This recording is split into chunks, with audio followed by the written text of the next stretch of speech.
maanta halkan waxaan idinkugu soo gudbinayaa muuqaalo kaa yaabinaya oo run ahaantii aad la cajabi doonto markaad daawato oo ku saabsan xayawaano waddada ka gooyay dadkii marayay balse daawadaha sharafta badan oo intaanan u gelin ka hor muuqaalkan xiisaha badan fadlan ha hilmaamin inaad like saarto muuqaalka sidoo kalena aad taabato subscribe oo aad sii doorato gambaleelka si ay kuu soo gaaraan muuqaalada nuucaana iyo kuwo kaloo xiiso badanba insha Allah. muuqaalkan waxaa la duubay sanadkii 2000 yacni waa 20 sano ka hor waa maska nuuca loo yaqaano anaconda oo markani goynaya wadda ay bulshadu isticmaasho ama ballaamiga dadkii waddada marayay arrintaasi aad bay uga yaabisay iyadoo kuwa kalena ayba u istaageen inay daawadaan ilaa markii dambe maskan anacondaha uu waddada dhanka kale u gooyey jidkuna uu ku soo noqday xaaladiisii hore ee caadiga ahayd ee deganaanshaha iyo xasiloonida ahayd.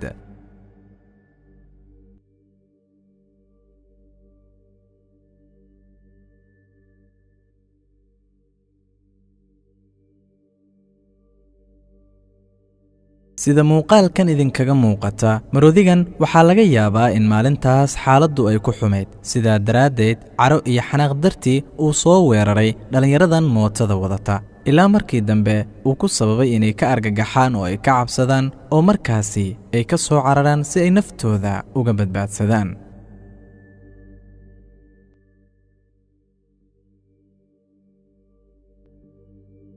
sidoo kale marodigan waxaa macquul ahayd in isaguna xaaladdu ay maalintaasi ku xumayd si markaasi dhibaatada haysata uu ugu khafiifiyo xoogaa dadka jidka maraya isagoo gaarigan weeraray dabagediyeyna gebigii.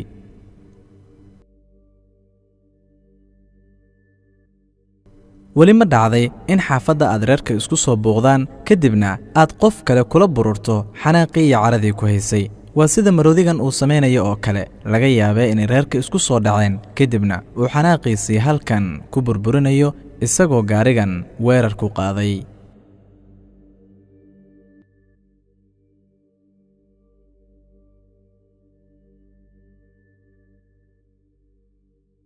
baahi iyo gaajo haysay owgeed marodigan waxay ku sababtay inuu jidka soo istaago isagoo markaa danaynayay in dadka meesha maraya ay cunto u tuuraan.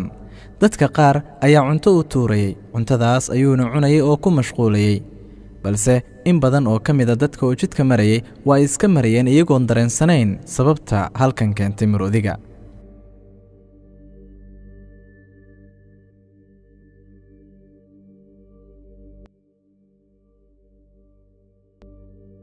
maalin jawigu aad u kulul yahay meel uun ka mida qaaradda Afrika dadkii jidka marayay ee gawaarida watay waxaa lagu kadiyey libaaxyo badan oo waddada dhexdeeda dhooban kuwaasi oo qadadooda nadiifka ah halkan ku qaadanaya waa hadda waddada dhexdeeda wax dhibaato ah ama isku buuq ama isku dhexyaac kama muuqdo qadadooda ayay halkan ku cunayaan. dhab ahaantii waxaad isleedahay waxayba go'aan ku qaateen in xayawaankan ay ugaarsadeen ay waddada dhexbartamaheeda ku dhammaystaan ama ayba tijaabiyaan ku cunitaanka bahalka ay ugaarsadeen meel cusub oo ka duwan meelihii ay hore ugu cuni jireen bahalada ay ugaarsadaan balse dhoobashada ay soo dhoobteen libaaxyadu halkan waxay sababtay in dadkii jidka marayay ay joogsadaan oo markaana isku socodkii uu suurageli waayo inkastoo markii dambe dadkii jidka marayay ay xal heleen.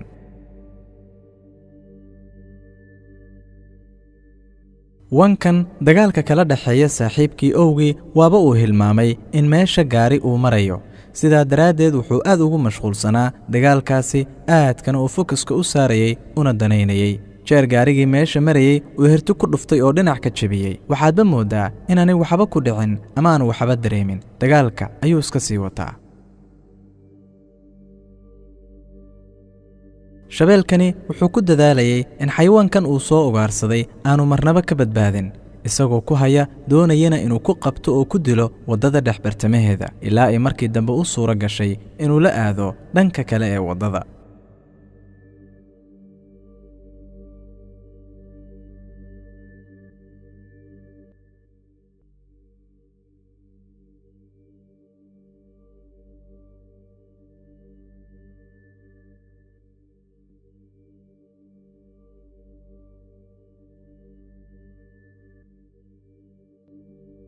wiilashan waxaa ka muuqda xanaaq iyo caro aad u daran iyadoo go'aansatay inay gaarigaasi halkaa taagan ay weerar ku qaado iyadoo aan la garanaynin sababta ay gaariga u weerartay.